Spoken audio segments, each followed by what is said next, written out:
You know me, man. I'm easy.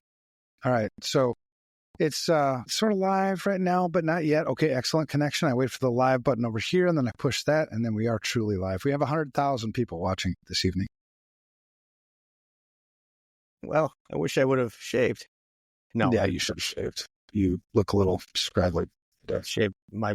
All right. I just clicked the go live button. We are now officially live.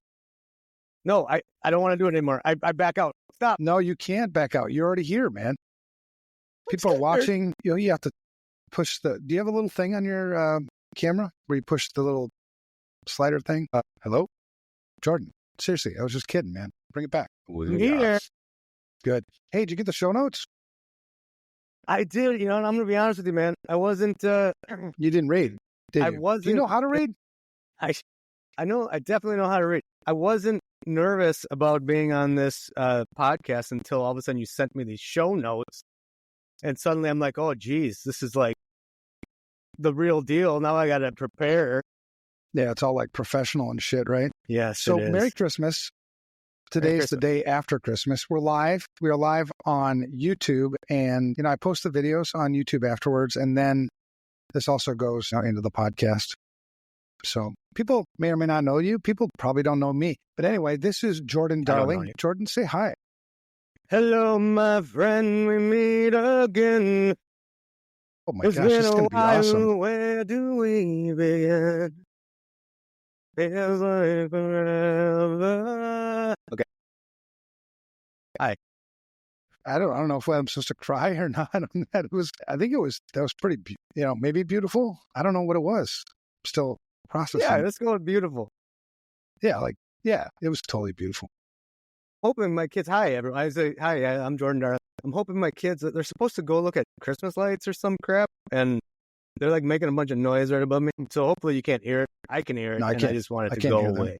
How was your Christmas? Tell me about Christmas. It was good. This is a weird year because Christmas falls on Wednesday, right? So it's like it became like a Christmas sandwich, right? Like, so Ben and Kusera came here for the singing, so we'll do more of that later.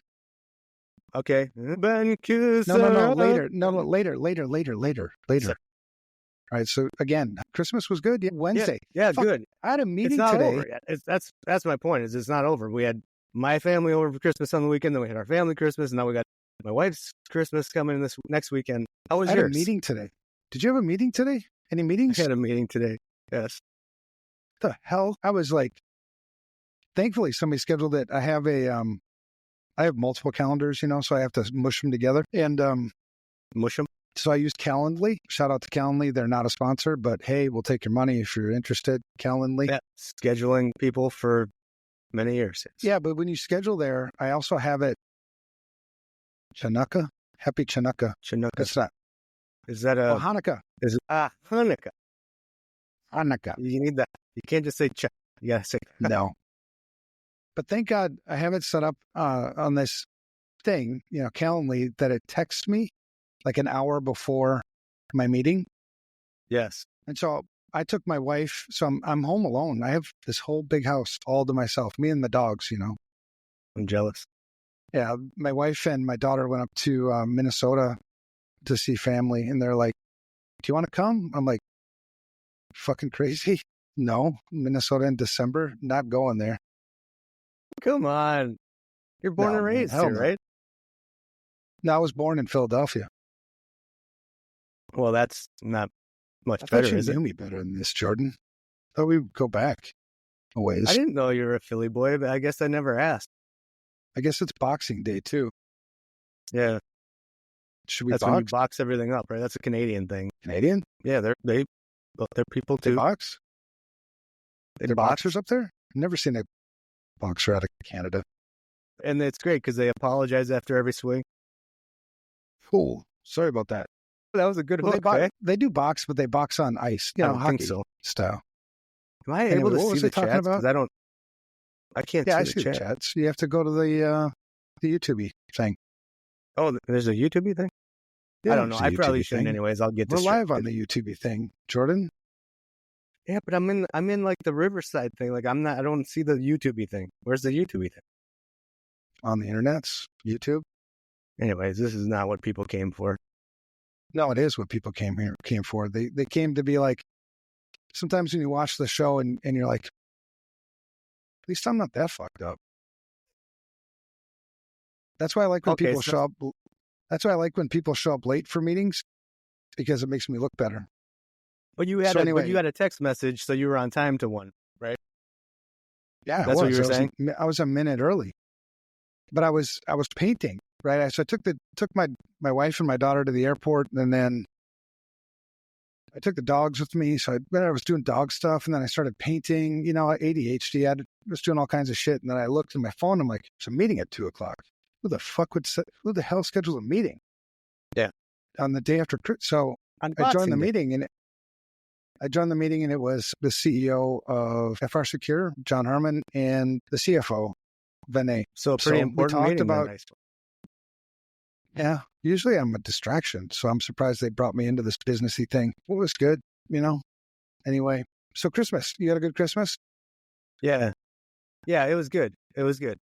You know, did you get any good gifts? Did you get any tech gifts? Because you know the sort of the theme for this podcast is after the gifts, here come the risks.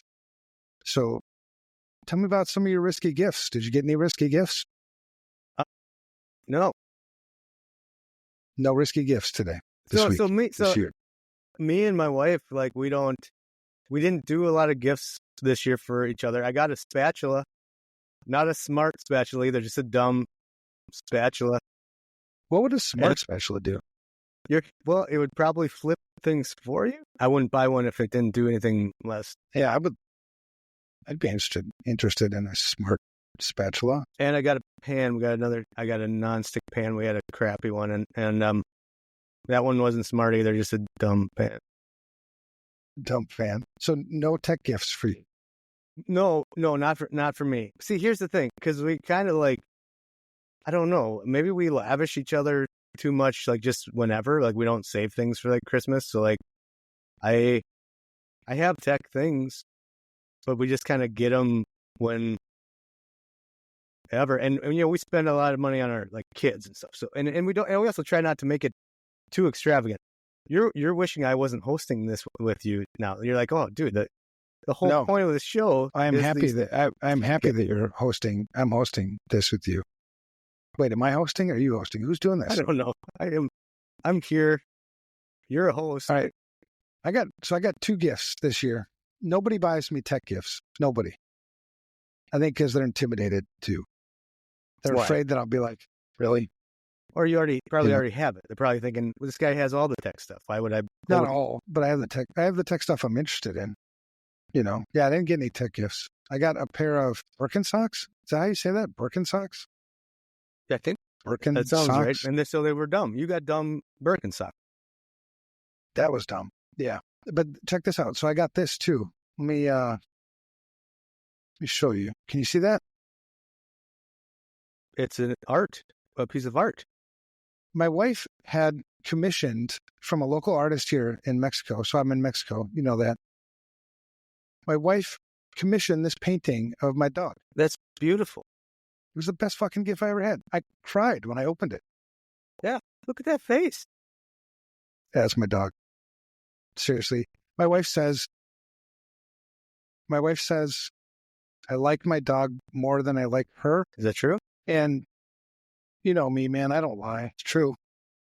But you didn't say that to her. You said I did something say that to her. Right? Yes, because, man, there's 2 kinds of lies. There's lies of omission and there's lies of commission. If I didn't tell her, that would be a lie of omission. Lie.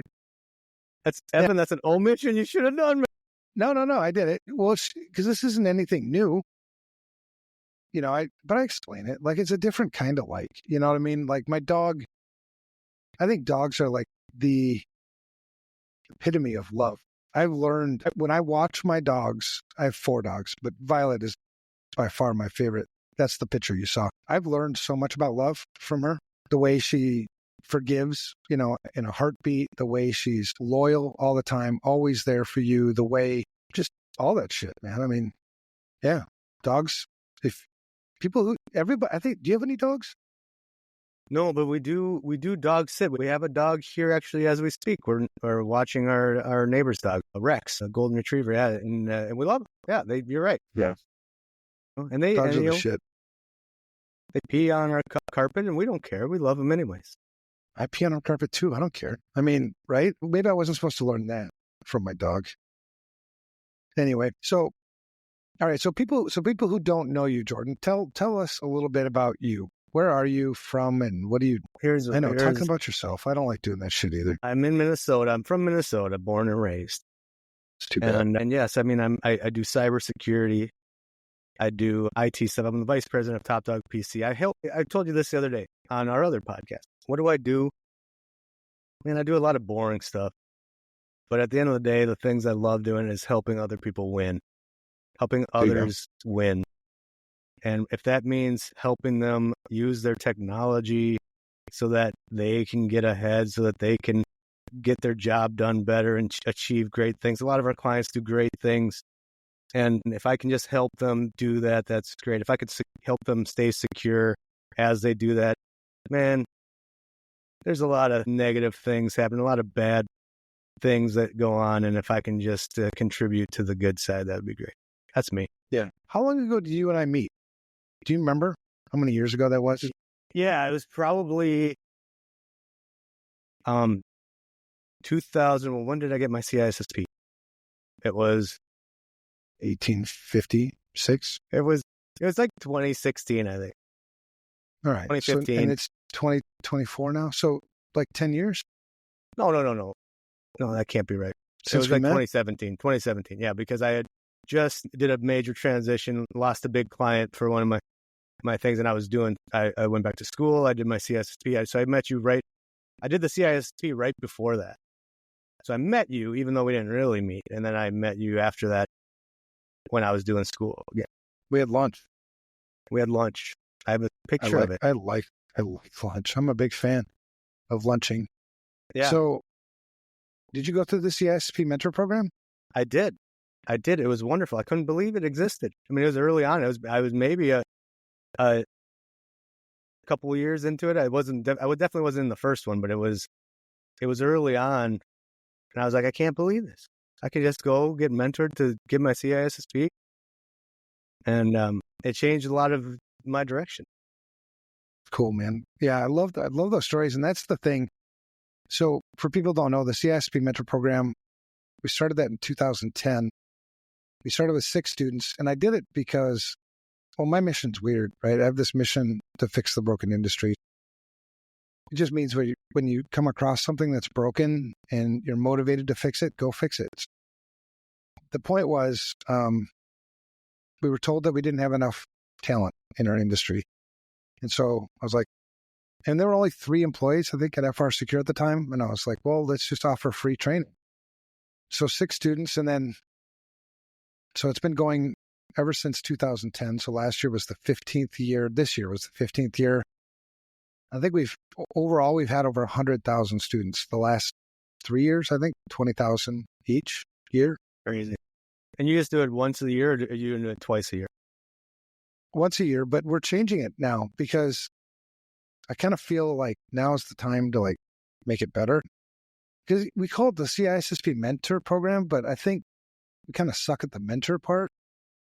It's more like teaching, so we're going to switch it up this year, and I'm excited. I actually with somebody my outline because I said it all, I mean, like ADHD people, you're like, this is how we should do it. And you like outline it and it's like, that's brilliant. Let's do it. And I'm like, fuck, I got to write it down because I don't remember what the fuck I said. So it's going to be reinvented this year. And we're going to be pushing it into the S2 Academy, the Academy. Yeah, it'll be part of that now. Yeah. Which is cool, man. I love, man, dude, I can't even tell you the emails, the messages you get from people that go through that. You couldn't pay me enough money for that. I mean, it's a logical conclusion, and that's something that is right up your alley too, is logic, but it's a logical conclusion to be like, oh, we need more people in the industry. Let's train them. That's how you get people in. You equip them with the skills. That's the thing in this industry, man. Complexity is the worst enemy. of information security, always. And we fucking overcomplicate everything in this industry, everything. Because it is that simple. Like, oh, we need more people. Well, then let's train more people. Yeah. I mean, I don't or I guess kidnap some and force them into slave labor, I guess. Right. Well, because the second piece of that too, and I was talking to a guy, fascinating guy. He's been a CISO for like 4 or 5 companies, really smart guy. And somebody introduced me to him and we had this meeting and he created this platform to like marry up profiles of applicants and job needs, right? To take the subjectivity bullshit out of it, because we know that when on the hiring side, a lot of people that are hiring have no idea what the fuck they're hiring for. They just like copy and paste, maybe another job description. They're asking for unicorns. It's broken on both sides. So it's not just that we don't have enough supply to meet the demand. We suck at understanding what the demand is. Mm-hmm. Right? So he created this platform. It's like, man, this is awesome. So we'll be doing some work with him because I'm not motivated by money, man. I keep the platform, get rich. I don't give a shit. Let's fix these broken things. And that was, that's the big part behind the CVCISO program, and I remember when you signed up for the CVCISO course, and I was excited because I knew that this was kind of a reuniting of, kind of our paths in this industry. We met, we did a whole, I think a lot of mutual respect, a lot of support for each other, but then you kind of go off on your own paths and then you kind of come back again. Right. And that's kind of where we're at right now. Well, when you do things the right way, you set yourself up for that. When you're an authentic dude and you treat people right, you set yourself up, even if the paths aren't meant to be together at that moment, you set yourself up for the next time you meet. Like, it's just like, oh yeah, that guy is, he's doing something. Yeah. I want to be a part of what that guy's doing because, right. And oh my God, he's not full of shit. Right. There's a lot of people in this industry. It's crazy. Like our industry in terms of what we do and our practitioner stuff is still really immature, right? I mean, for old timers like me, it's like I could take the same presentation I gave 25 years ago, change the date and give the same exact presentation and people would still be like, oh my God, that's amazing. We haven't made enough progress on that side of the house, but also, I mean, really all sides of the house, I guess. When you talk about how mature we've become in this industry, we still have a long ways to go. Mm-hmm. So anyway, we're both passionate about helping people. You and my mission is to fix the broken industry, which is really rooted in the fact that I hate seeing people get taken advantage of. Hate it. I mean, I don't hate a lot of things. Hate isn't a word that I use very often. And even that is driven, if you want to, get personal and get spiritual and everything, I'm going to die someday. And when I die, I want to hear Jesus say, well done. And so these things have been put in front of me to tackle. I mean, for some reason, I've been given enough skills to do shit, given this passion to do shit. So do shit. And so, yeah, it's been awesome, man. It's been awesome meeting people like you. We've had so many good guests on this podcast, on the InfoSec to Insanity. And last week, I talked to Matt Goodacre. Have you ever met Matt? You may not. I don't believe I've met him. I think I've met him maybe virtually in some of the CVCISO stuff. Yeah. He's a Packers fan. Oh, man, that's why I didn't. I know. So there's kind of a hidden agenda here. So he's a Packers fan. And so I was like, last podcast, I said, why don't you become my sidekick? You know what I mean? You and I could have a great time. And then, the hidden agenda here is, he's a Packers fan, so I can give him shit all the time. And hate he will accepted flow that? this Sunday versus the Packers, says Ben. I have 5 kids. So for Christmas, I bought 5 kids. I have 5 kids. I bought them Packers tickets. So they'll be at the game this weekend. Awesome. It's such an exciting year. I'm going to be in paradise watching it on television, which is better, by the way, because when I got to go pee, I get a bathroom with privacy. I don't get beer spilt on me. I don't have to pay $50 for parking. I mean, this is like so much better than being at the game. You could sell tickets. I can sell tickets? Yeah. To your house watching the game. All right. Free. Come on. All right. Come on. Now your private bathroom isn't so private anymore. Now you will get beer spilled on you. I have 9 bathrooms. Well, all right. So I call my own bathroom. Help yourself. Yeah, you can have every one except for the one in my bedroom. That one's gold-plated. It's got foot warmers. No, it doesn't have any of this stuff. I'm not that weird. I mean, I am that weird, but I haven't done that yet. So, okay, tech gifts. So tech gifts. Christmas. Oh, it's here. I also, hey, sorry, I had to let you know too, because I so apologize.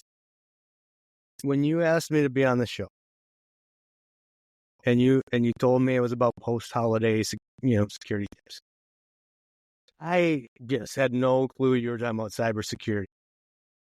No, I really thought you were talking about, like, everyone gets all insecure, around the holidays, and I thought you wanted me to help bring tips to provide more, security, like personal security to people, and I'm so stupid. So I did. No, you're not stupid. I did bring. Hold up. Here's the thing. I don't hang out with stupid people, and so the people that I do hang out with, I protect. So if somebody calls one of the people I hang out with stupid, including the people who call themselves stupid, they can fuck the fuck off. I do the same thing with my wife, by the way. My wife said something about her looks yesterday. And I'm like, nobody, talks shit about my wife, including my wife. So stop that shit. My wife is hot, hottest chick on the planet. Yeah. Don't be talking smack about that shit. So anyway, you're not stupid. You made some mistake or something. Cybersecurity. That's, folks came for that. But what did you want to talk about? I did bring some tips on how to increase your own personal security. Tits? Not tits. Well, I don't know. That might be in here, but this is just a gift basket. Tips. And I'm happy to pull some out periodically if we feel like it could be beneficial like this. Yeah, pull one out. Let's see it. Let's do it. What is it? Tip number 1 is set realistic goals. Set realistic goals. A lot of times people, they set a goal so high, so lofty, and that's fine. That's fine. But like, if you're going to get, set it's so lofty that you get depressed when you can't reach this lofty goal you put in front of you, rather than manageable, realistic progress steps. Set realistic goals. So you're talking like a New Year's resolution? You'll get to the mountaintop if you just get to the next peak, Talking like a New Year's resolution kind of thing? Well, maybe. I don't know. There's lots of stuff in here. I don't even know what Santa's going to bring, so we'll see. All right, so you're like our Santa. Yes, yeah. I'm the Canadian Boxing Day Santa. Canadian Boxing Day, Hanukkah, Yabet. Somebody said Happy Yabet. I don't know what that means. That's exactly who I am. Yes, I'm the Yabet. Okay, so set appropriate goals. All right, so you're saying like me, thinking, okay, 2025's coming, man. I think maybe the cover of GQ is my thing this year. Yeah, no, I mean, that's totally not going to happen. That's a little lofty. You're saying. Well, maybe just set one a little bit more manageable. So like, if you want, okay, you can put GQ here. But then scale back to, okay, but what's here? Get that first. The local Puerto Vallarta newspaper, maybe? Yeah. Can I get on the cover of that? I can, but it wouldn't be. It would not be for my looks. It would be for something stupid I did, probably. Start by getting another pedicure. Oh, pedicure. Yes, I do have a pedicure. My toes are actually painted green and red. My wife. Are they still looking pretty good? Oh, let's look. Hold on. I'm not going to put my feet up here. I cannot. I'm not that flexible. Viewers are going down as we speak. It's okay. I don't do this. Actually, they're going up now. I do this for my own mental health, man. You know what I mean? When you get to sit and talk and be authentic, that's one thing that I was actually talking to a friend of mine about a friend of mine who's struggling with some things just prior to the podcast, this show. And I wish more people would just find the strength to be authentic, to just be you. You know what I mean?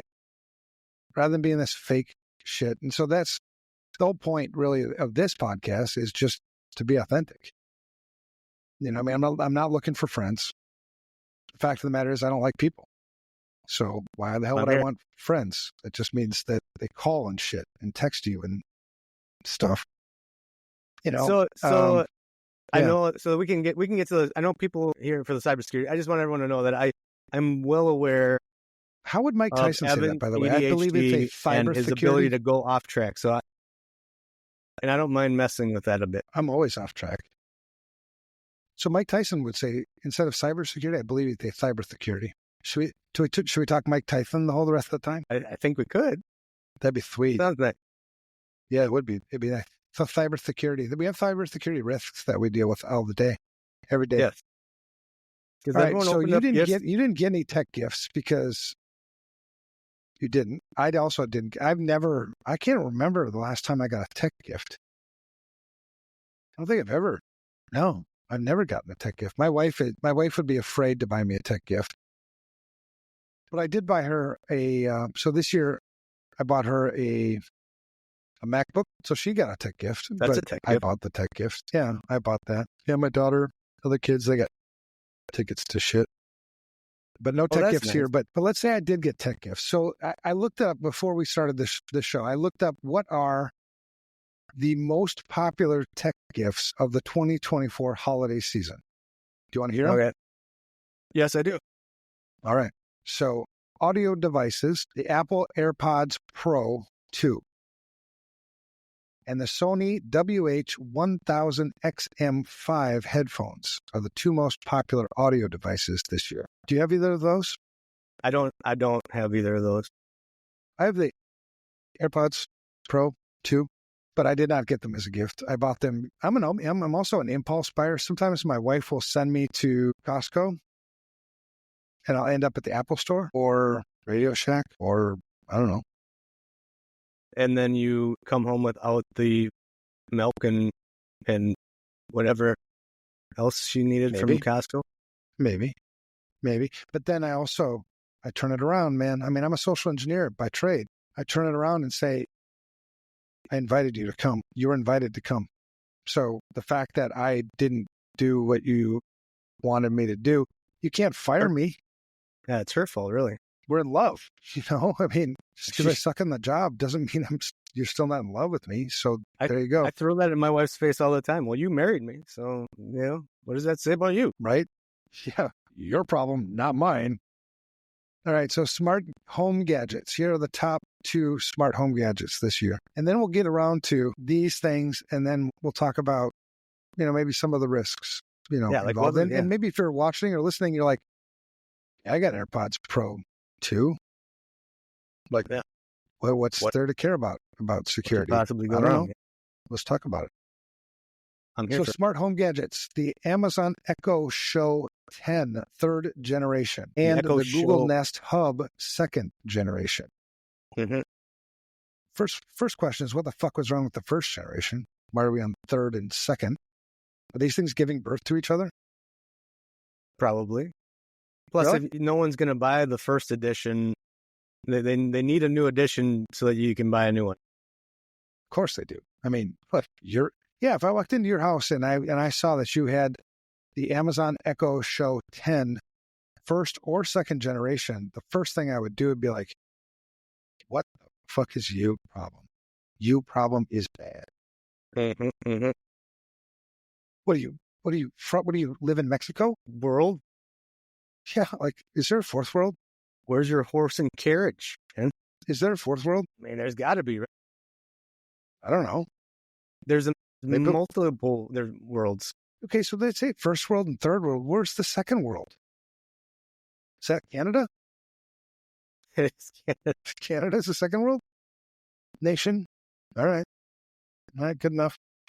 All right, so Amazon Echo. So do you have either of these devices? And an Amazon Echo, any Amazon, just get Amazon Echo anything, or Google Nest anything? Do you have those? I'm sorry, I'm going to have to say I do not. We had a Google Home thing a while back. We got it for Christmas from someone, and We got rid of it at some point, but we don't have any of those. Matt Hand says there's nothing smart at my home. Except for Matt. Matt is smart. I know Matt. All right. So, okay. I actually do have an Amazon Echo. I don't know what fucking version it is, though. Show 10. I don't know what it is. But I'll talk about what I did do to secure. So the thing is about tech, right? The thing is about all this stuff. It's not bad to have it, right? We don't want you to feel guilty for having new tech. There's nothing wrong with having new tech. It's how you use the new tech that matters, right? There's responsible use and irresponsible use. These are just tools, hopefully tools to make your life better.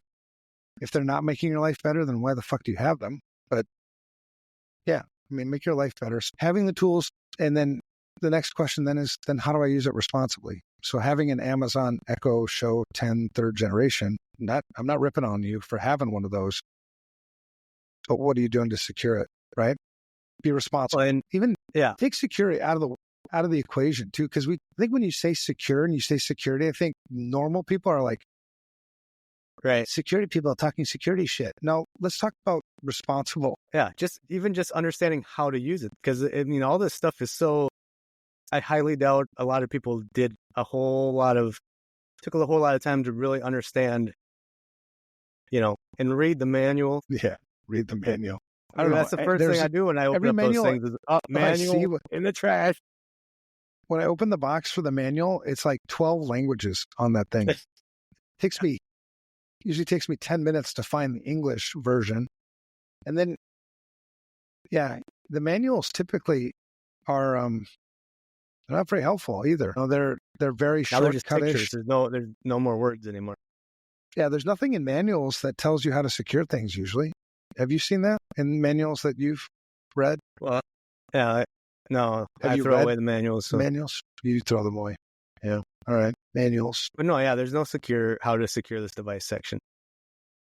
There should be, shouldn't there? See, that's what it comes down to. When you talk about responsibility, you've got my responsibility as the consumer, right? They have this thing that's been around forever. I guess it's Latin and shit. It says caveat emptor or whatever, buyer beware. Is that a thing? I think it's a thing. I mean, it's like et al. And et cetera. And I mean, there's so many fucking Latin things. But anyway, buyer beware. You have that piece, but then you also have on the manufacturer side responsibilities. Do you not? You do, yeah. I mean, I would think you ought to. That's like a moral word. Like, it is kind of your responsibility to have responsibility. What? Is that AWT? No, it's like August.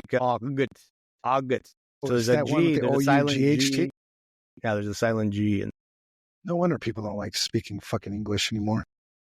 I always read the manual in Dutch. I don't get it. I can't do Dutch. I can't do English. I'm trying to learn Spanish. Whatever, man. I'm getting depressed. Forget it. Let's talk about wearables. The wearables. What? Yeah, wearables. So we talked about audio devices. You've got the Apple AirPods Pro 2, the Sony WH-1000XM5 headphones, smart home gadgets, the Amazon Echo Show 10 third generation. If you're running the second generation or the first generation, you're a loser. Yeah, upgrade. I mean, seriously, if you gave one of your kids or your spouse a second generation, what's wrong with you? Hey, you picked it up at a garage sale? Yeah, I mean, whatever. All right, the Google Nest Hub second generation. Wearables, we've got the Apple Watch Ultra 2.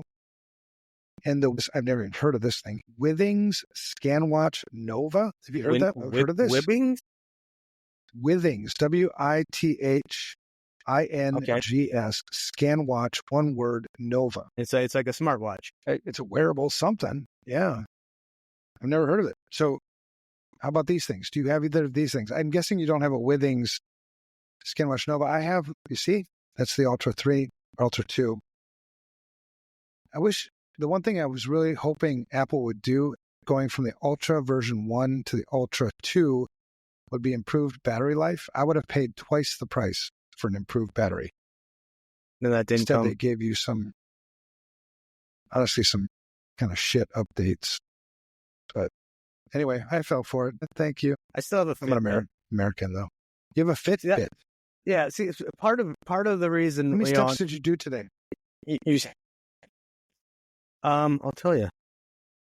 let me check. I don't like watch it all day. Like, you should be. That's the whole point of the fit bit. You're not doing the bit. You're just doing the fit. Or maybe you're not even doing the fit. Maybe you're just doing the bit. What are you doing with that fit bit?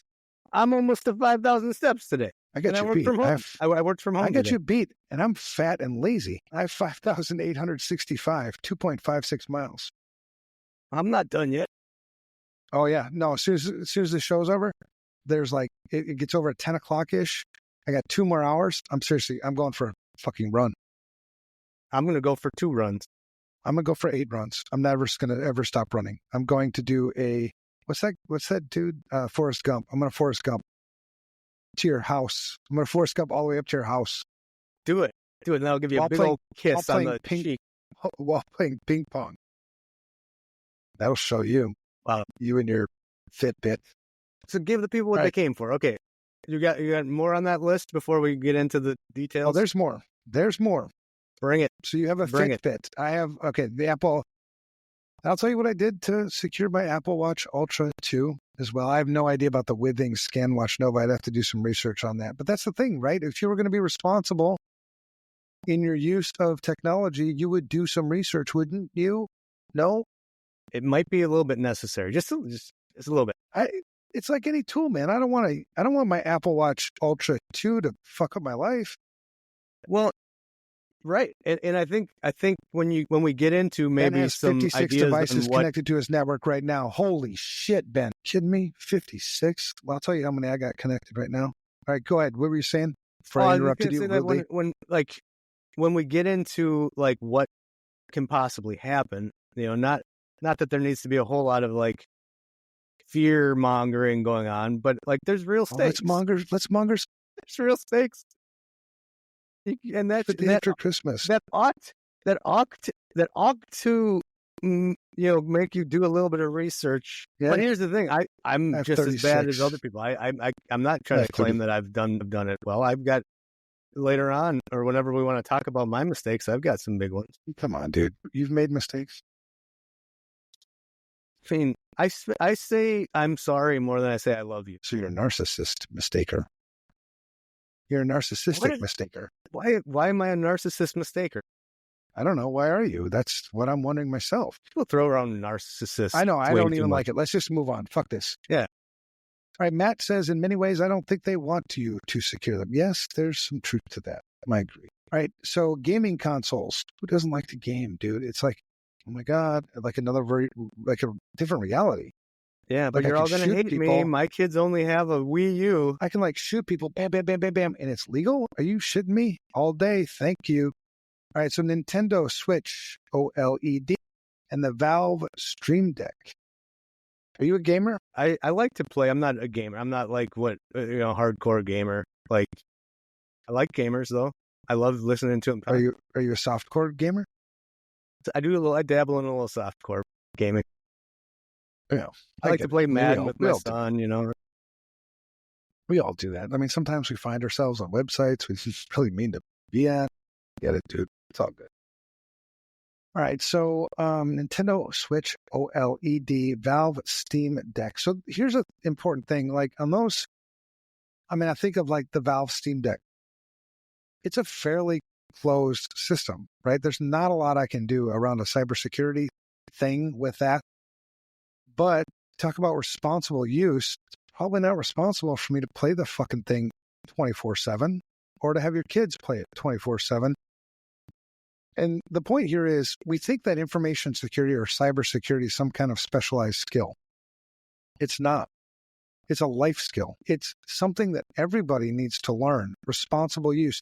You're putting take a business, right? In a business, the people that are the person who's ultimately responsible for information security or cybersecurity in a business is the board of directors, if there is one. If there isn't, CEO, if there isn't one, owner, whoever's the top of the heap, right? Take that same kind of thing to your home. Who's the top of the heap? Who's ultimately responsible for everything that happens in your home? Well, it's either you, it's your wife, or it's maybe it's like a board, right? She gets like 60% of the votes, you get 40 or something.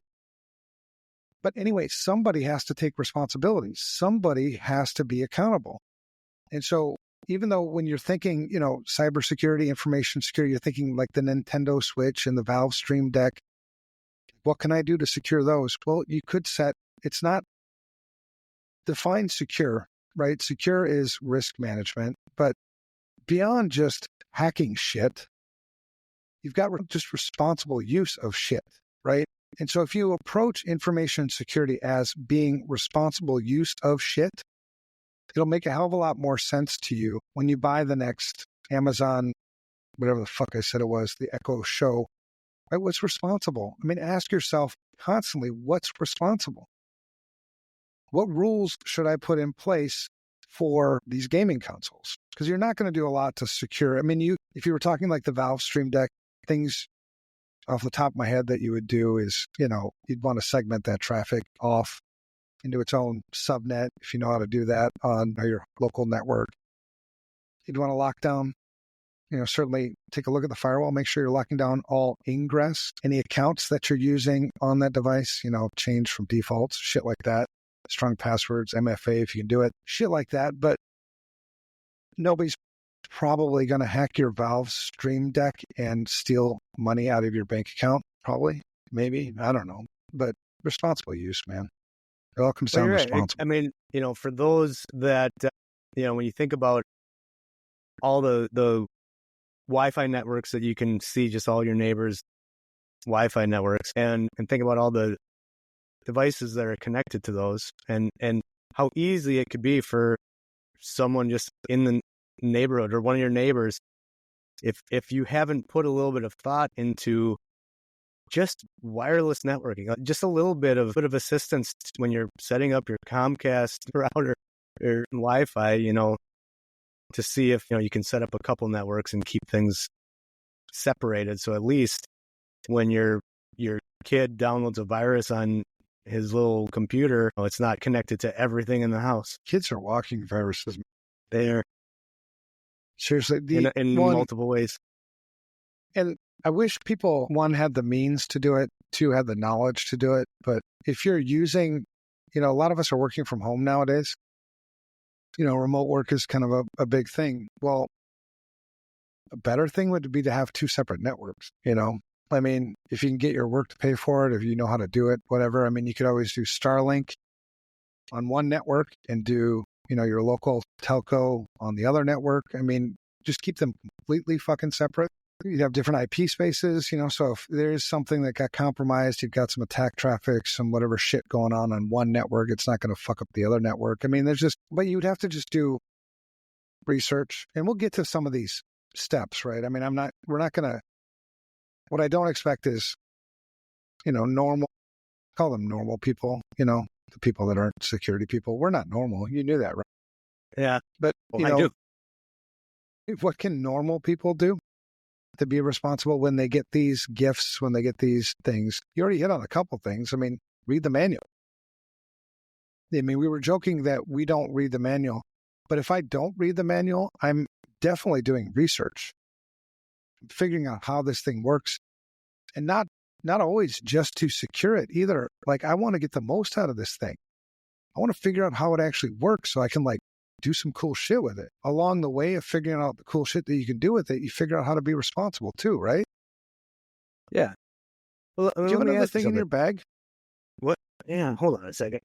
Give me another thing in your bag, because I feel like Santa's gone. Believe in your ability to overcome obstacles. Believe in your ability to overcome obstacles. A lot of people are insecure.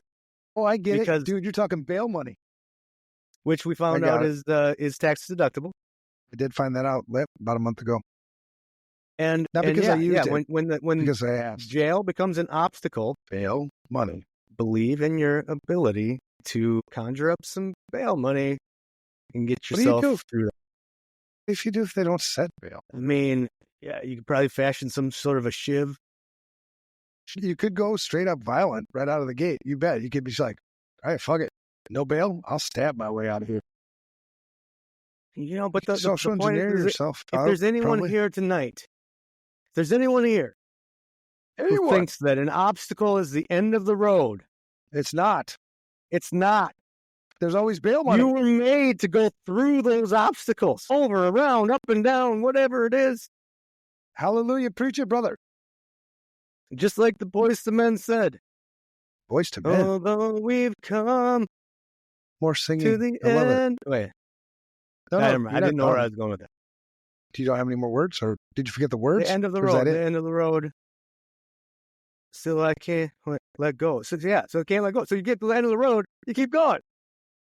That's what they were trying to tell us.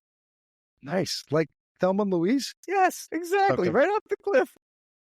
Just keep going right off the cliff. This Just is so like inspiring. this podcast tonight. No, this is awesome. So this is very inspiring. So if I run into tough times, get in my car, find a friend, and let's run off the cliff. If we don't have bail money, if we have bail money, let's try that first. Okay. Let me ask you something. Get back on track. Your iPods, your What? AirPods. Sorry, AirPods. Tell me, what is something like? Okay, people hear. Okay, so yeah, I got AirPods for Christmas. Okay, Yeah, so I got AirPods. How could someone actually like hack those, and what would be the consequences? What are the possible consequences? What they listen to your music? Conversations. Mm-hmm. Yeah, I mean, it's more of a privacy issue. I mean, there's not a lot of functionality in the AirPod to use it as a pivot point right into something else. I think your weakest point, and probably and I've never hacked one, but where I would start probing to attack would be in Bluetooth itself, inserting yourself maybe as a man in the middle. You're probably not going to do much. How close would you have to be to actually do that? You'd have to be like within 100 feet-ish. Yeah, 100 feet-ish. Because you're not going to do anything on either endpoint.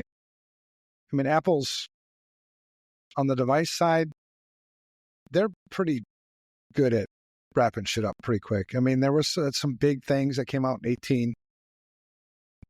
iOS 18.0. There were some big things, but Apple was on top of it pretty quick, and came out with 18.1, 18.2. Now I think we're on 18.2.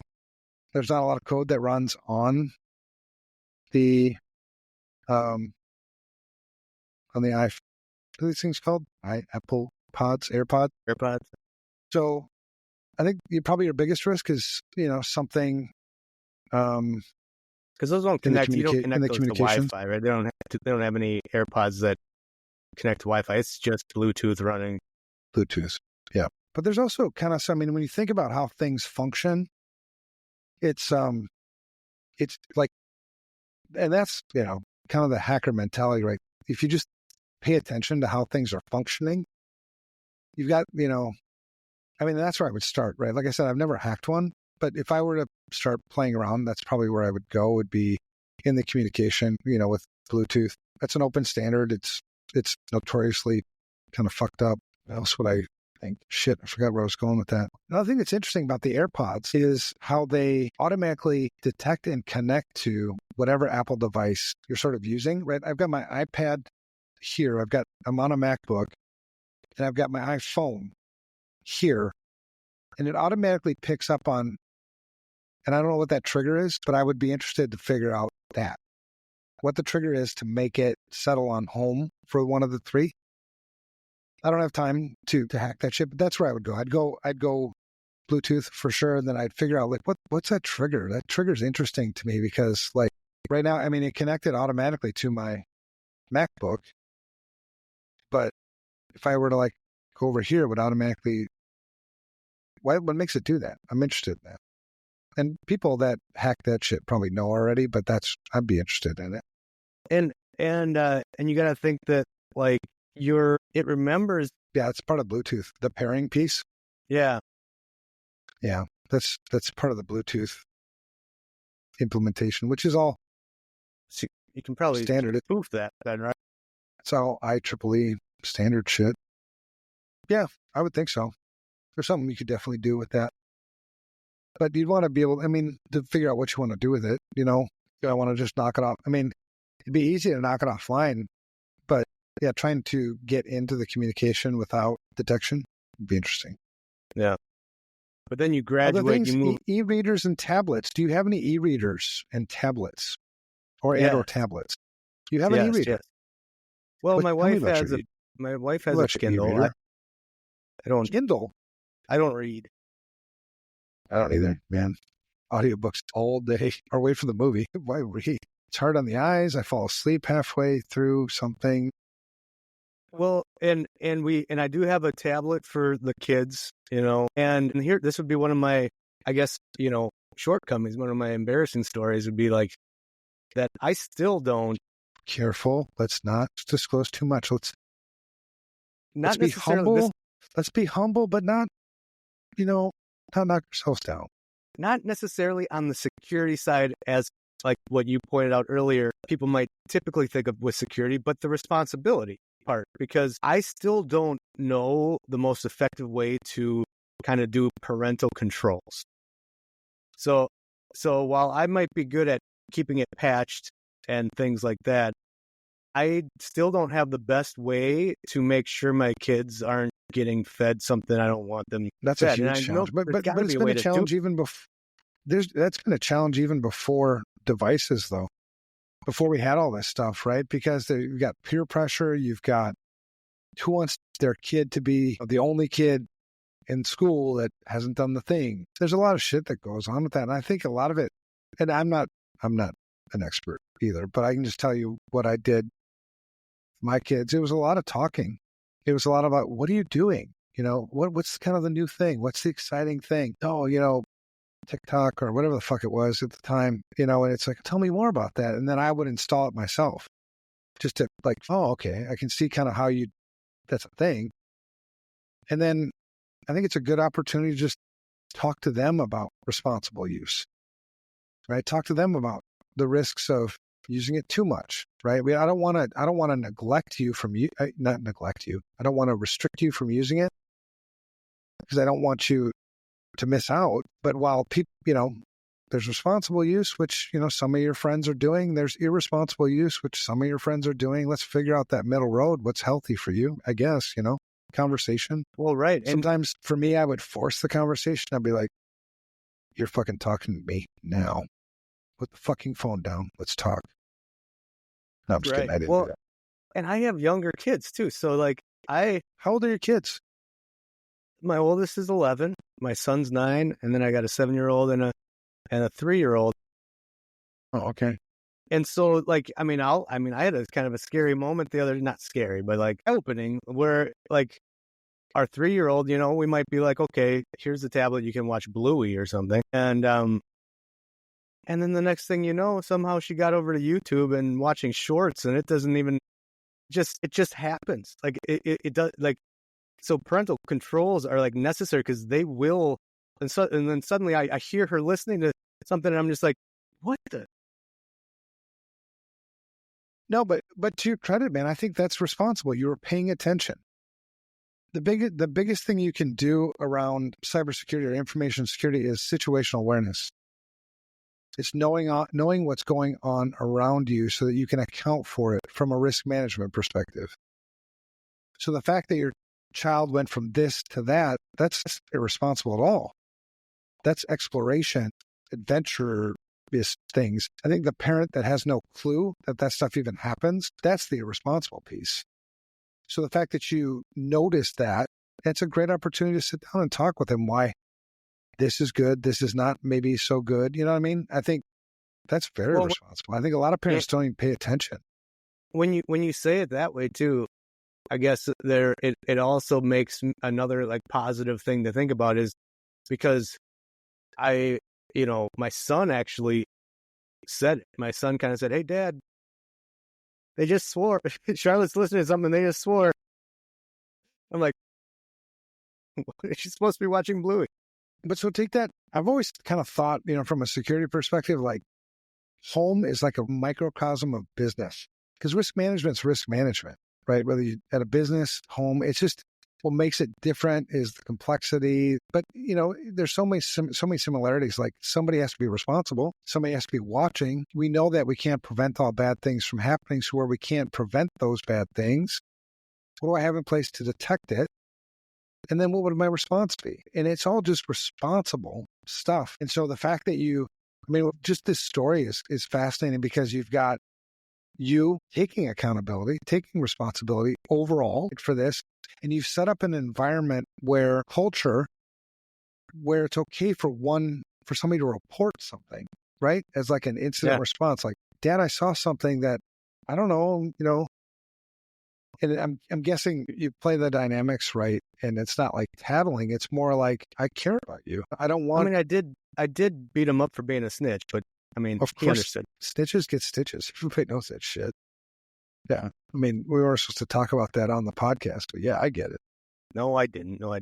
I got plenty of stitches. Actually, no, I don't have many stitches from that, but I've caused things maybe that other people got stitches from. Shut up. I don't want to talk about it. Let's move on. Let's the ante. So we talked a little bit about the AirPods, anti. But you don't like the words I choose to use, do you? No, I don't like it. I like all your words. It's just anti. It's just like, these are, I actually really like them, but they're just words I don't use very often. Anti. Oh, okay, I know what that is. Okay, let's do that. Ante up.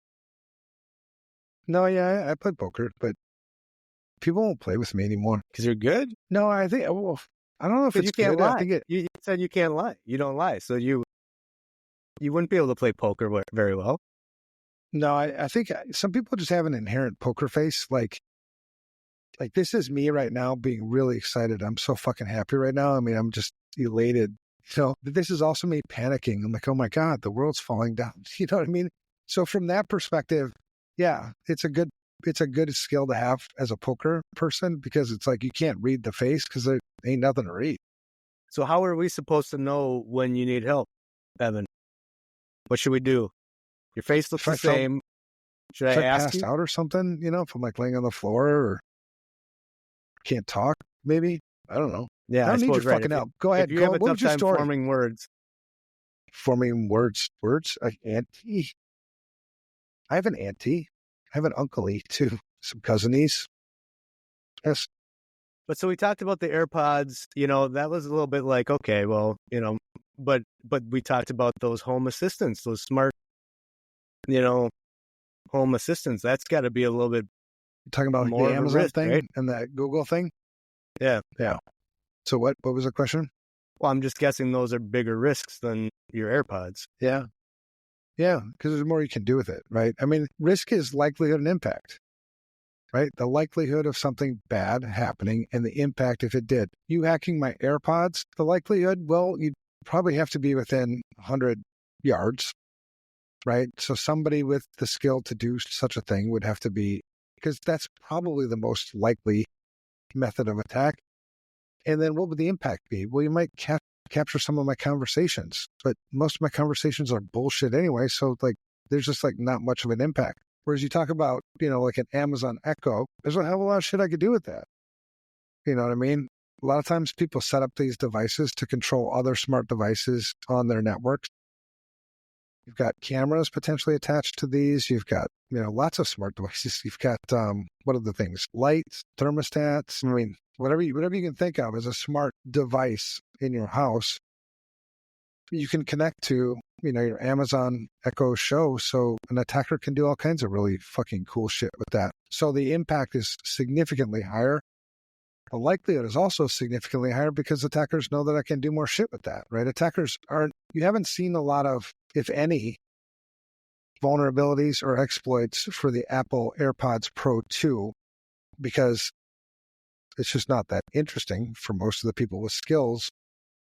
Whereas you look at the Echo Show 10, that's interesting. I could do a ton of cool shit. If I was an attacker, I could potentially do a lot of cool shit with that. So yeah, it's higher risk. And that's what people need to know, right? When you talk about responsible, it's like, this is higher risk than this, being able to do that sort of responsible calculation. If you can't, it's just a learning process. I think a lot of people think, oh, I'm not that technical. I could never figure that out. Seriously, anybody can. None of this stuff is rocket science. We're not asking you, as a security person trying to give advice to somebody at home, we're not asking you to code shit. We're not asking you to invent new technology. We're asking you to learn about the technology you have, which is all documented, which is all, it's not rocket science. So I think a lot of people get intimidated right out of the bat, You're right. And a lot of it's going to be, basic stuff that you've probably heard a million times and we'll repeat. And it's going to sound like, oh, geez, I've heard that a million times, All those damn security people talking again. Oh my God, I can't listen. Updates, updates. Secure your wireless. Wireless? I'm already intimidated. Tell me more. Use a strong password. These are things. I'm still intimidated. Tell me more. Use multiple factor authentication. MFA, man. What the fuck is a factor? There's more. You can do this. You can do this. We can do this. Well, you totally can. I mean, and that's one of the things that's really from a security perspective, that's on us. I'm super fucking tired and very angry when we say stupid users. No, they're not stupid. A CEO isn't stupid. It's when you look at things, I mean, empathy, learn, like they've got so many things going on in their mind, in their minds and their thoughts, whatever the hell they're doing. Try to look at it from their perspective, right? From my perspective as a security person, a tech guy who plays with shit all the fucking time, if I just look from that perspective, yeah, it's like, that's stupid. But that's the thing, right? The world doesn't revolve around me. It's not my perspective that runs the world. I think security people could definitely learn to appreciate more perspectives. You know what I mean? For sure. Because people aren't stupid. And if rather than being frustrated by the fact that our message isn't resonating, that we've said this 1,000 times and they just still don't listen, it's on you, brother or sister, or them, they, he, whatever. I don't know what pronouns there are anymore, but you know what I mean? It's not on them. It's on us. We're not communicating right. We're not speaking the same language. I wrote a fucking book on this, for crying out loud. And what's the name of that book? I don't know. I didn't read it. I was hoping other people would read it and tell me what the hell it said. Unsecurity, by Evan Francen. It's a good book. Yeah, don't wait for the movie. It's not coming. This is the movie right here. This is the movie. In a lot of ways it is, because you've been preaching this stuff for so long, it still comes out of you. Like, I mean, you're not going to hear you say much. A lot of the stuff you say, it's in the book. Yeah, there's no sense in it. And that's the thing I was talking about, that taking the same thing I talked about 25 years ago and being able to talk about today. Like, why would I talk to you about more advanced shit when you still haven't gotten the basics down? The fundamentals, right? You're not ready for that. You're not ready for more advanced shit. Like I was talking to a friend of mine, actually Matt, for the podcast. I've been learning piano, and every day I play every day.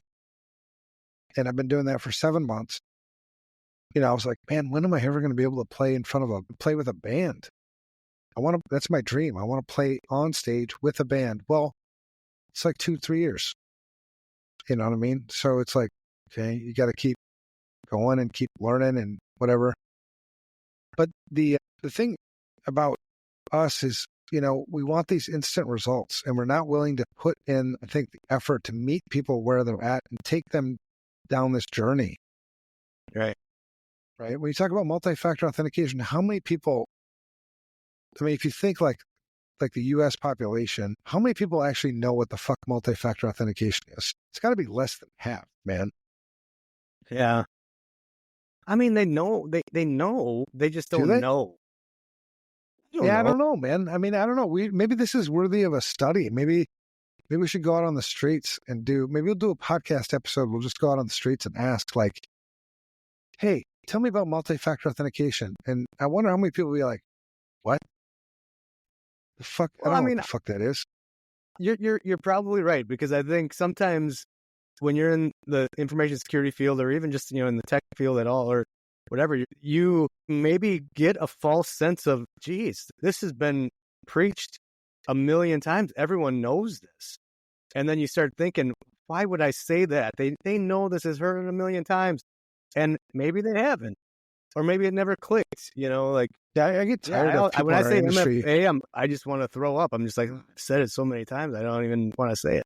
Yeah, no, I get it, man. I get tired. I really do get tired of hearing myself say the same damn thing over and over again. It's like, but if you were to play something from like years ago and play something from today, you'll notice slight differences because I'm still trying to find the right language, the right resonance that'll actually hit.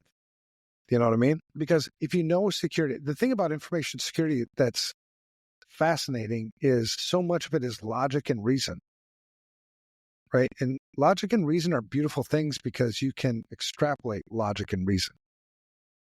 A lot of it's cause and effect, right? Do this, right? It's pretty cool.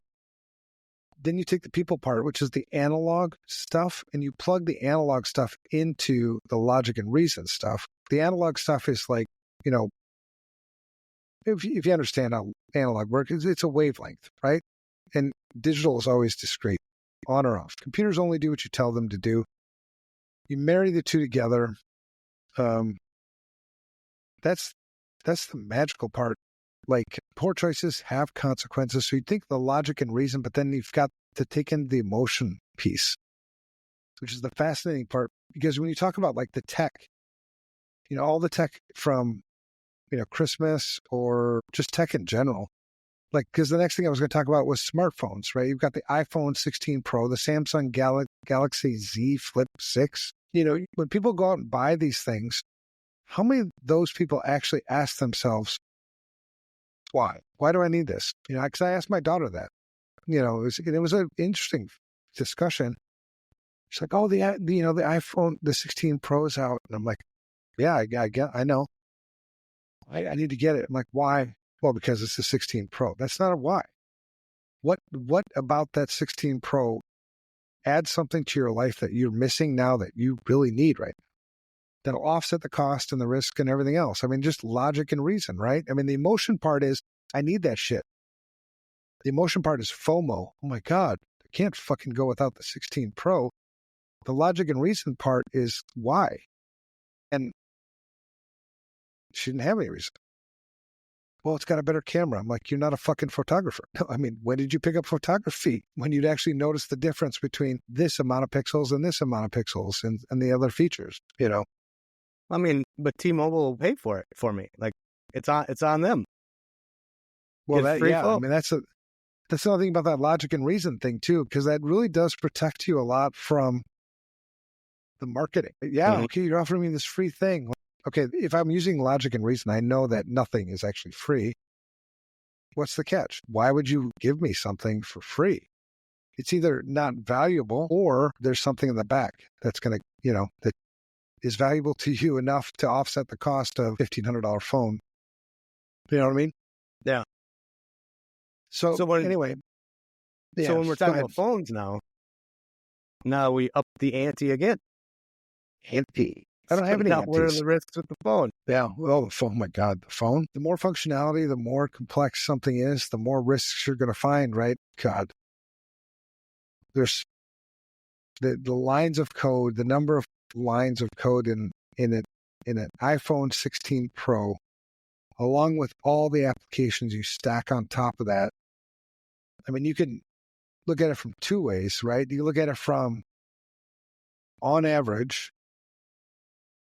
we could probably agree that 5 to 7 errors per 1,000 lines of code. How many logic and reason? How many lines of code are running on that iPhone 16 Pro, plus all the applications you stack on top of that? If you've got that many errors per 1,000 lines of code, do the math. You figure out, like, there's a shitload of bugs. Why do you fucking think you need to update that damn phone all the time? Every time you go into, like, here, I'll do it right now. Like, I'll go into the App Store. Let's see how many. I just updated like 2 days ago. Look, I've got 13 more updates to apply to the applications I have on my phone. So all of those, most of the bugs are usually classified as just functional bugs, like something that was supposed to work doesn't work, and it could be both, and or a security vulnerability. So you're updating this fucking phone all the time. And God knows what kind of permissions you gave that app when you installed it. You install these apps and it's like, so you give permission to your entire phone to this app. Yeah. You give your location, app tracking, right? So tracking the things you're doing so that it can feed it to the advertisers.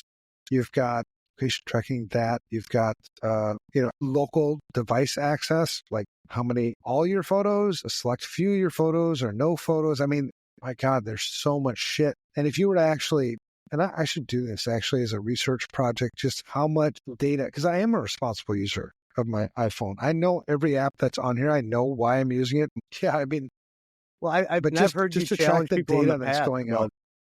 I've heard you challenge people in the past about like an inventory of your apps, like how many people actually know what's running on their phones. And I'm telling you, like I probably still have apps, even when you did that. I mean, it was probably a while ago that I heard you say that. I don't remember where, but I was like, oh yeah, man, I got these apps that I downloaded. I don't know, because I wanted to see the constellations at night and I wanted to see what it was. So I just downloaded some app. Right. And now it's still there. I don't even know anything about it, Yeah. Yeah. It was one of the frustrations with anytime and I don't give talks anymore because like, fuck you. I don't want to do talks anymore. I was giving a talk to an FBI, a group of FBI agents. And I asked, and I was kind of frustrated this day because, we stress the importance of asset management, right? I can't protect the things I don't know I have, at least not well, right? And so, when I give that talk, giving that talk hundreds of times, everybody's like, yeah, yep, you're right. You can't protect things you don't know you have. I'm like, all right, well, let's put this to the test. How many apps do you have on your phone right now? And what? Yeah, I mean, we preach that shit, we practice that shit. How many apps do you have on your phone right now, right? We're telling everybody else, like, you can't protect things you don't know you have. That asset management is so damn important. What do you got? Because we also do a lot of that in our industry. We don't practice what we preach. And so I called out one of the FBI agents in like the front row. And he's like, I don't know how many apps I have on my phone right now. I'm like, well, look. That's who he looks.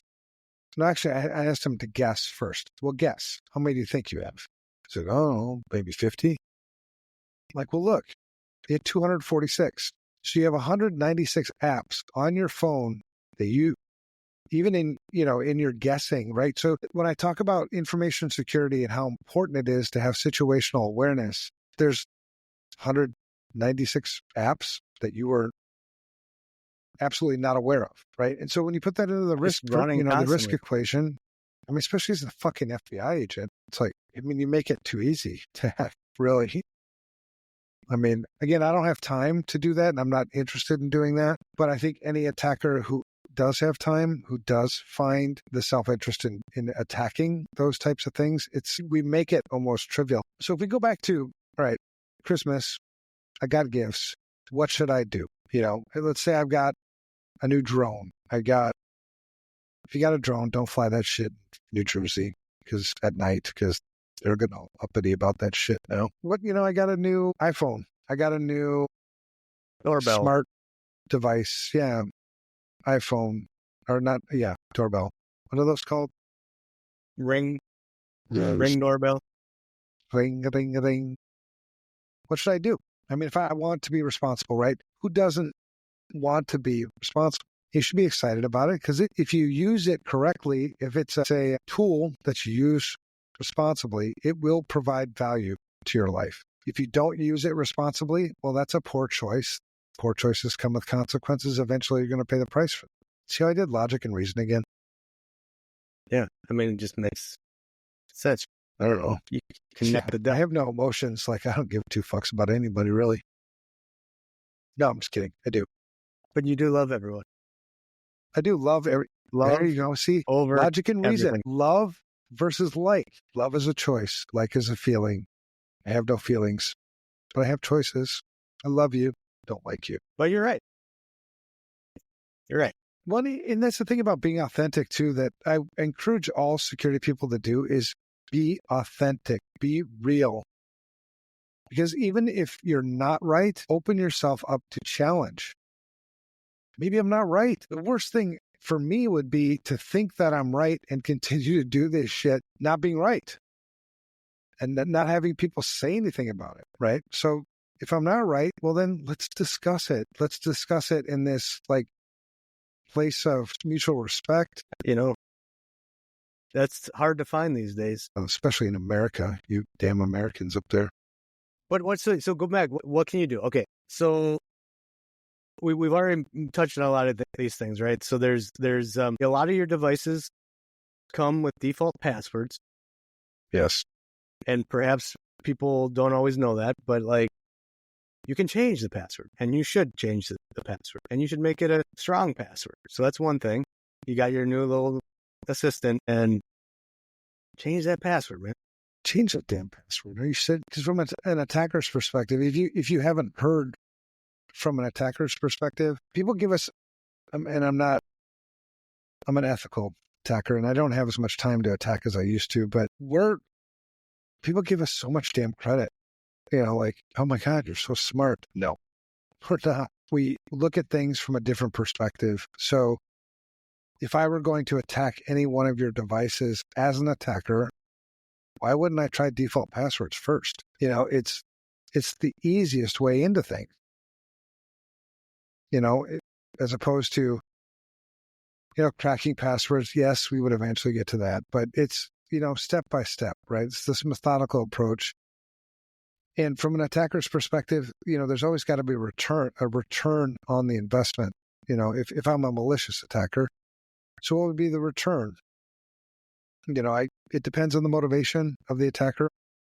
Most attackers today kind of fall in one of two camps. It's either money motivated or nation state. The money motivated ones are looking for money, right? So what would I be able to do? If you think this way, like why would I target, your network? Why would I target your devices? From a money motivated perspective, planting backdoors is nice because I could use your systems to do crypto mining. Crypto mining is, calculating blocks on the blockchain, right? And I get paid for that. Sending spam, right? Using your devices. So instead of spam coming from my systems, it's coming from your systems, which is much harder for security people to block. I mean, there's just lots of different ways to make money with your systems that normal people, which I don't blame them either. Normal people don't think of, criminals think. We don't go through our lives like, what would a criminal think about this? Which brings us to this, the difference, I think, between awareness and paranoia. We don't want to be paranoid. I mean, I guess if you were going to err on the side of one or the other, err on the side of paranoia, because the world is pretty dangerous, but it's this situational awareness. It's like understanding the world around me, understanding when I go online, what is online, the websites I visit, who else visits these websites, where might I encounter attackers? Just, because if I were to go to, like, what's one of the porn sites about, boobs.com? Oh shit, boobs, okay, yeah, just say boobs.com. So if I go to boobs.com versus going to google.com, think of situational awareness. Where might I find more threats? I might find more threats at boobs.com than I would find at google.com. So maybe, I want to take some extra precaution. I'm not saying don't go to boobs.com. I'm not going to tell you how to live your life. I'm not going to tell you what you do with your computer. But understanding that, like, this place is more dangerous than that place. So if you take that to like a physical realm, like if I go to South Minneapolis or East St. Louis, a little more dangerous than if I go to Waconia, West Philadelphia, Minnesota, right? So that's what I'm talking about, situational awareness. Now, and it's a learned skill. It's not a magical skill. There's nothing special about me or anybody else who does information security that you can't learn. You can learn situational awareness. And that's so huge, man. It's so huge in all of this stuff. Like, if I put this new device on the system, what's the situation? Meaning, what things can communicate it with it? What things can it communicate with? What's the situation I'm creating? That's the difference between awareness and a paranoia. A paranoia, it comes from fear. Fear comes from ignorance. So I would be paranoid if I was afraid. I'd be afraid if I didn't know what the fuck I was doing. That's a big difference between awareness and paranoia. We want you to be aware, not afraid. Well, and I think a healthy sense of paranoia is, especially when it comes to the holiday gifts that we're talking about, is really this understanding, like we mentioned earlier, that like this corporate responsibility that just isn't necessarily there. You buy these gifts thinking, oh yeah, they've thought this through. They want me to be secure. And no, they want you to open it up, be able to plug and play it. Some of it, it's like their heart's in a place that maybe isn't malicious on the surface. It's just, what do we want? We want them to, we don't want them to be frustrated when they open this gift. We want them to be able to plug it into the internet and it just works. And they don't have to do anything. So the paranoia is, no, that was too easy. Like I have to know something. I have to, okay, it's great that it works, but don't forget, it works because everything was pre-configured, preset, and there's something you can do to make it your own, own it. Amen. It's still theirs. It's still set the way it came. Totally, man. I mean, if you understand the situation, why do they want to sell you? I mean, their motivation is to sell you more shit. Is to sell more shit. It's a for-profit business. Who could fault them for doing that? That's what they're doing. Their motivation is not to make it more difficult for you to use. Their motivation is not for you to learn more, right? Because learning takes time, and who the fuck wants to learn anything? I just want to plug shit in and get, right? Instant gratification. That's the thing. So, yeah, man, I totally get that. But it goes back. So you don't even have to be paranoid in that, in my opinion. It's like, okay, I'm going to buy this thing. Why am I going to buy this thing? Well, because I want these benefits in my life. That's why I'm going to buy these things. I'm not going to buy these things because, oh my God, everybody else has it and I don't got it. Fuck that shit. Is it going to provide more value to your life? Is it going to make your life better or not? And if so, how? That's what's going to focus. That's what should provide focus on your situational awareness. There's nothing wrong with any of this technology, right? But every single fucking thing I have, and I'm ADHD for crying out loud.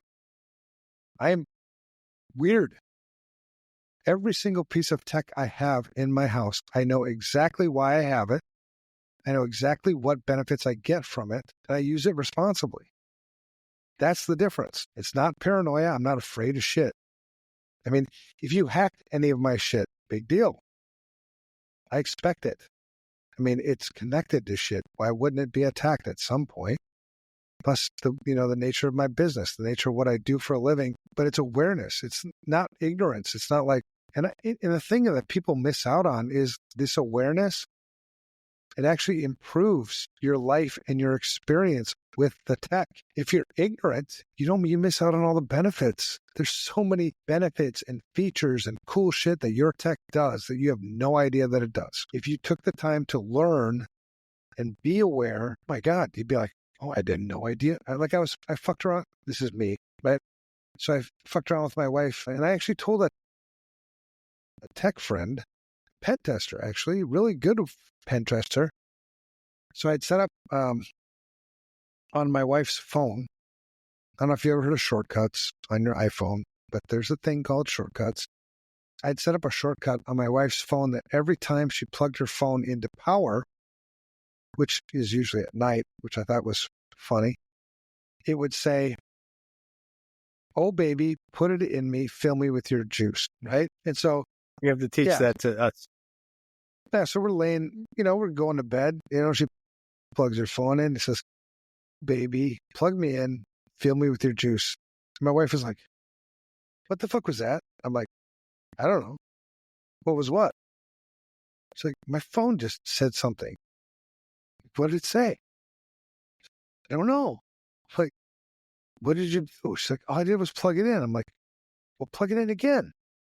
So she plugged it in again. It's like, and then that time she actually heard what it said. She's like, did you do something to my phone? I'm like, yeah. I mean, it's me. Of course I did. Yeah, you married me. But I told my, maybe that's a thing, right? If I didn't understand how this worked, I wouldn't know that shortcuts exist. I wouldn't know that all the fucking cool things you can do with shortcuts, like fuck with your wife. It's like an automation, like jam session, dude. I mean, I can do so much cool shit with shortcuts. But so the point there in that is you don't have to be a shortcuts expert to be responsible with your iPhone. But the more you understand how your technology works, the more you can get out of your technology to make it work for you, right? So if you just start with like an iPhone or, an Apple Watch Ultra 2 or a drone or whatever, it's like you should approach it like, what are the cool fucking things I can do with this thing? I want to learn.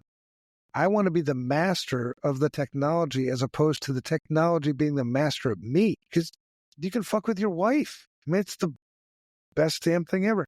So if you don't know how to do that, just download. It's an Apple app, right? Shortcuts. There you go. See shortcuts. I also got lazy keto on there. Ideogram. But see shortcuts. So go get shortcuts and have fun. If you got one thing out of this whole podcast, it was that golden nugget right there. Please share your stories. I highly recommend it because in that alone, there's some good opportunity to teach. Laugh, have fun. One of the, I created when I started FR Security, I had 10 commandments. One of those commandments was information security is fun. And like people are like, no, it ain't. I'm like, the fuck it ain't, man. I just showed you, I gave you a perfect example right there. It's fun as hell, right? When you can show people the cool things that technology can do and at the same time teach people responsible use. Because now my wife wants to do the same thing to my daughter, and I'm totally encouraging him. Like, yeah, let's fuck with her. That'd be awesome. You know what I mean? Because, if I can do it, an attacker can do it, a bad person can do it, It's the same technology. It sticks with you. Yeah, when you realize someone messed with your stuff, whether it's you left your screen unlocked and they came and, messed everything up. I mean, it sticks with you, and you start to think twice. Absolutely, man. So if you got new technology for this Christmas, or you gave new technology, so let's say you received new technology, congratulations. Enjoy it. Master the technology. Make it your bitch. Make the technology do exactly what you want it to do, how it's going to provide the most value to your life. In doing that, you will learn responsible use. It's guaranteed. If you gave technology to somebody else, encourage the same thing. I mean, it is that simple, right? We overcomplicate everything. Like, well, multi-factor authentication, change default passwords, blah, blah, blah, blah, blah, blah, blah. If you learned how to use the technology the way it was meant to be used, you would discover change default passwords. You would discover network segmentation. You would discover multi-factor authentication. If I just point you on all those symptomatic things and not embrace tech, I think that's what we miss on. I think we just keep beating people over that multi-factor authentication. Like, I don't even know what the fuck that is. Fuck you. Not paying attention. Like, instead, it's like, think of all the cool things you can do with your technology. You can pay bills like online banking. I can pay bills online. I don't ever have to write a check again. I can do this. I can do that. Discover all the fucking cool things you can do with Wells Fargo Online. And in doing that, you'll eventually stumble over multi-factor authentication. You'll stumble over this shit. But then it'll be in a place where it's like not overwhelming, and I'm not hitting you with something that's out of context. That's my advice anyway. And I might be batshit crazy, but I think that's one of the things we're missing. We just keep beating them over the head with symptomatic bullshit as opposed to like, I think you should buy more technology, but only buy the technology that's actually going to improve your life, not overcomplicate it, right? Like you have your Fitbit. Do you not get benefit out of the Fitbit? I do. And so when you learned that you could get benefit out of the Fitbit, did you not like, what else can I do with this damn Fitbit? Absolutely. I mean, and that, that resonates with folks. And, in the show notes, you referred to me as like a tech enthusiast, which I guess I am, but I don't always think of myself like that because... Is that what I said? I meant to say fucking geek. Well, it's because I'm friends with so many people that are much more that than me, you know? So like, as soon as I hear that, I go, okay, I guess I am, but I'm nowhere near this guy. My buddy over here, he's like, just, you know, he knows everything. But what about those folks? Because like I hear the message you're throwing down, and for some of us that will be exciting. Like, yeah, I'm gonna make this tech my bitch.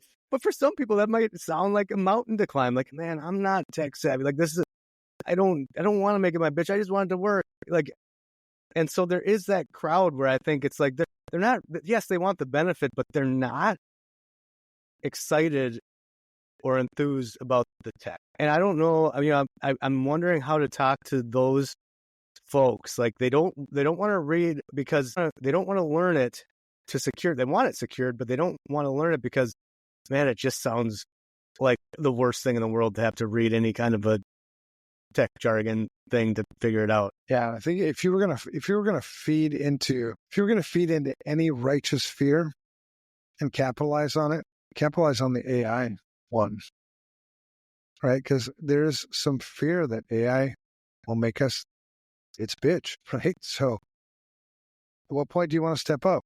At what point do you, and I think it differs for different audiences. You know, like for people that are really like motivated by like, I love new features, I just like new shit. I mean, it gets me excited when I can do this thing that I couldn't do before.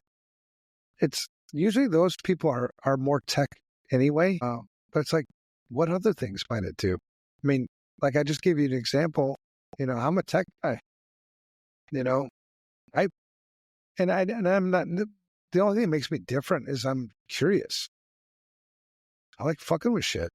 You know what I mean? The cool thing about most of the tech that I mess with is it doesn't come with the consequences that I used to have.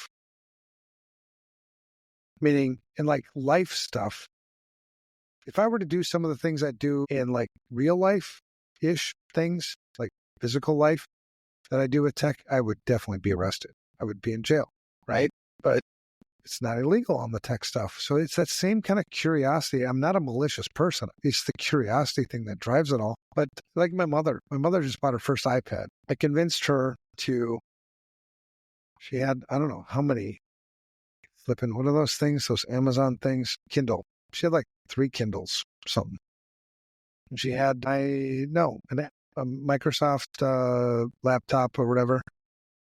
And so I just, you know, like, what do you use this stuff for? I mean, what's like super important to you? She's like, well, I just, my iPad or my laptop, I use for like email and writing stuff, paying bills, shit like that. I use the Kindles for games. That's it. Games.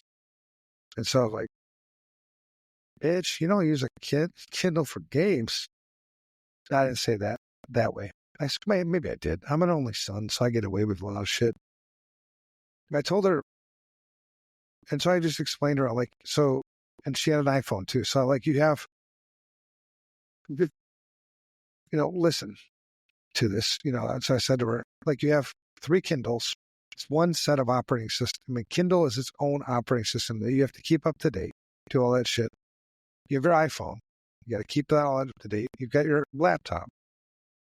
Keep it all up to date, right? And you've got all these devices you have to keep track of, physically kind of understand where they're at and all this stuff. And so would it make more sense to just consolidate all of this? She's like, how? I'm like, I don't know. Let's think through some things, like just to make it less complicated. Because again, complexity is the worst enemy of security. Like if I had one operating system I maintain, and for these specific purposes, man, that's a hell of a lot easier for me to secure than like this clusterfuck we got. And so we talked it all through. And we're like, an iPad. You can play your games, all your games, right? I mean, and they're better. And you can get rid of your damn, because what you're using your app for, you know, you can do the same thing on an iPad. Then I've only got one iPad. And the cool thing is you got your iPhone too, same ecosystem. It's Apple. That's easier, right? Than Microsoft, Amazon, Apple. So, after this discussion with her, it was like, this is how you can leverage the technology more for your benefit and make it easier, which everybody wants easier, and make it more secure. And my mom is like the most set in her ways. I don't know how old she is now. It's like 190 or something. Oh my God, getting her to change anything is like, but she did it. And so now she's on an iPad and an iPhone, 2 devices, all your games, all your whatever things, so it's not leveraging the security shit. My job as a security person, even in my family, even in my mother, is to consult her to make good risk decisions and help her implement those things, right? So when I look at my mother, she's like 78. Let's say that. When I look at her and she's using all these devices and all these systems, it's like, we can use it better. We can do better.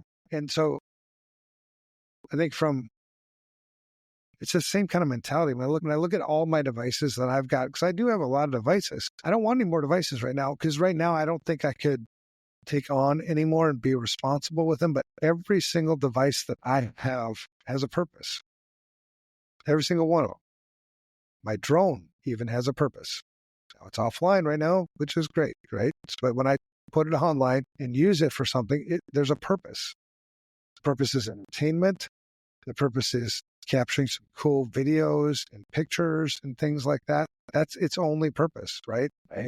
So I love new tech. I mean, I think if you've got new smart home devices, smartwatches, fitness trackers, drones like me, smart toys, video games, I mean, these technologies supposed to bring benefit to your life. If it doesn't bring benefit to your life, why the fuck do you have it? It's that simple. Whether you got it as a Christmas gift or not. Why? Why would you make your life more difficult than it already is? I don't understand why you do that. Mm-hmm. All right. So Matt says drone footage. Okay. So here's the deal, Matt. Next week, I will fly my drone live on this show over there. Yeah, we'll do it live. If you want to talk tech, there's some cool tech, man. I can fly the drone with this. I can share the video, and we can fly it live on the show. Why would I know how to do that? Well, because I'm fucking responsible. No, I'm not. I mean, I am. No, I'm not. Yes, I am. But I got bail money. That's responsible. I don't know. But I mean, isn't that what it's all about, man? Why would you want more tech just for the sake of fucking having tech? Well, you're right. It's illogical. And you, and I think you brought it to a good place there, where the advice that you gave your mom, like you said, it wasn't an overwhelming tech thing that she had to learn. You taught her how to simplify, which added security to her life and simplicity that she probably loves. Like, oh, I'd love to just have one thing. I just learned this and that's it. Yeah. And at no point as a security person did I say no. At no point did I say, no, you shouldn't do that. Don't do that. Don't do that. It was all like, why are you using these things? Okay, you value these things. So let's figure out the best way for you to get these things and keep these things, right? I mean, you're not going to keep these things if your shit gets hacked. So you value these things. Let's figure out the best way to get these things and keep these things. That's the value of tech to your life. And I didn't even get to like VR headsets. I have a VR headset. I fucking love my VR headset. What do I do with it? Can't tell you. And I think maybe there's a nugget there of the responsibility. See, I always pick on your words, nugget. See, now you said nugget. There's some cojones there. Cojones. Like the responsibility that I think maybe the next generation, I mean, our generation too, folks so for the people that maybe learning the tech isn't their jam, and maybe they could do it, but man, that just sounds like the biggest mountain to climb and they don't want to do it. Maybe there's a responsibility that we have, and certainly the next generation who is growing up with all this stuff that just kind of naturally understands it, to help those consolidate and to say, hey, grandma, let me show you how to change a default. Yeah, you don't have to learn everything. I'll show you how. If ever you need me to do it for you, I'll come do it for you. Don't worry. Dude, I'm super big on that because not only does it help them, but it also improves your relationship with the people that actually matter, right? If you take a look around and hear the things that people say, it's like, relationships are, so much more transactional than they used to be. Everybody's so, busy and all this shit. Man, there's so many benefits just taking a step back, slowing down a minute, and being responsible, right? You'll find so many, being as an old timer security person, being that we've made so many shitty choices and gone so damn fast over the last 30 years, this is an amazing opportunity for us to take inventory real quick, figure out how to leverage the technology you already have to more benefit and cut the waste, man. I mean, you'll find that you'll save a shitload of money and improve your life, which is what it's all about. The technology, life isn't about technology. Life is about life. And if you fucking chase that technology piece, the FOMO, tech, it's going to catch up and it's going to fucking hurt. I guarantee you. I've seen it happen so many damn times to people that I really care about. Yep. And call back By the way, you need a new 3D printer. Sorry. And call back to when you talked about being, responsible for your own home. Now you're teaching the next generation in your home to be responsible, and now they can help, grandma with her new smart sleigh so she doesn't get run over by a reindeer. Isn't that the point? I mean, as a parent, isn't that my job? Yes. Be responsible with my children, with the people that are dependent upon me, with my spouse. If I run a business, same thing. With the people that depend on my decisions in this business, isn't it my job to be responsible? Isn't it my job to learn what the fuck responsible means and then practice it, right? So there's back to your logic and reason. It's not that I don't I don't want to discount feelings, but fuck your feelings, honestly. Think it through. When you think about technology, because the thing about technology and our industry, the reason why big tech is so fucking rich and they make so much damn money is they capitalize on your emotions. It's the fear of missing out. Oh my God, new features. I need this new fucking thing. Do you know what that new thing is? Well, no, but I heard that it's a new thing. Okay, go for it. I mean, that's the difference between logic and emotion, right? The people that I think will be, because logic and reason, again, will tell you that poor choices have consequences. That's just how it is. Now, if you haven't paid the consequences for your poor choices yet, assuming that you continue to use technology irresponsibly, they accumulate, right? They're commensurate, right? Depending on how bad your poor choice was, that's how bad your consequence will be. So if you haven't paid the consequences yet for your poor technology choices, don't think that you're off the hook. It's coming. I'm not a fear monger. It's just fucking logic again, right? I'm not going to sell you shit with fear. And that's the thing with every Christmas, the people who buy new tech, I don't ever want to be taken as somebody who tells you not to buy new tech. New tech is awesome. There's so many fucking cool things you can do with technology. What's not awesome is using it irresponsibly. How do you use it? How do you use it responsibly? Learn it. Understand what benefits you get from it, right? Like anything, you've got strengths and weaknesses, right? There's a whole bunch of benefits I get from these things. Well, what are the vulnerabilities? What are the weaknesses? Let's minimize those and use it responsibly. It's like so fucking easy. I don't know why we don't all do it. Amen, brother. Amen, brother. I feel like I gotta cry because I'm so emotional. Go ahead and cry. I'm going to. I'll leave you with the doozy. All right. Leave me with a doozy. I have not had a doozy in quite some time. I'm about to drop a doozy on you. Here we go. Wait, doozy or doozy? This is a good show closer for those that are still here. Is this going to make me smell really bad? It might. But I just want you to know, you, Evan, and all of you listening or watching, you are worthy of love, respect, and success. Don't you forget it. Peace. I agree with that. And I'll leave you, with this episode. Now, one of the things I love about you, Jordon, is number one, you're in the game for the right reasons. You're a beautiful soul. And I love doing this work with you. You know what I mean? And so, ending out the last episode of this first kind of half season of this podcast, it's an honor to do that with you. Well, I feel the same about you, man. Thanks, brother. And for the people out there, man, the reason why we do this, I don't give two shits if you think I'm cool or not. It's not the reason why I'm here. It's not the reason why Jordon's here. We don't care. I'm not here to be cool. The only person I really care to be cool with is with my wife, because there's benefits with that. I'm not going to get those benefits with you, so I don't give a shit. That's just the truth, right? The reason why we're here is because we care. And the reason why we say these things and do these things and work as hard as we do in this industry and work as many hours as we do is because we hate seeing people get taken advantage of.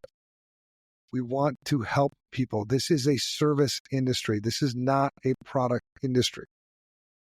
So if you take one thing away from this, it's like, what can I do to be more responsible with the technology I'm using today? The point is not perfection. The point is not risk elimination. The point is just being better with the technology that I'm using today than I was yesterday, right? So, because it can be overwhelming, especially when you've been this adopter of technology over and over and over again. Buy the new shit. I buy the coolest shit. I buy the newest shit. That's what I do.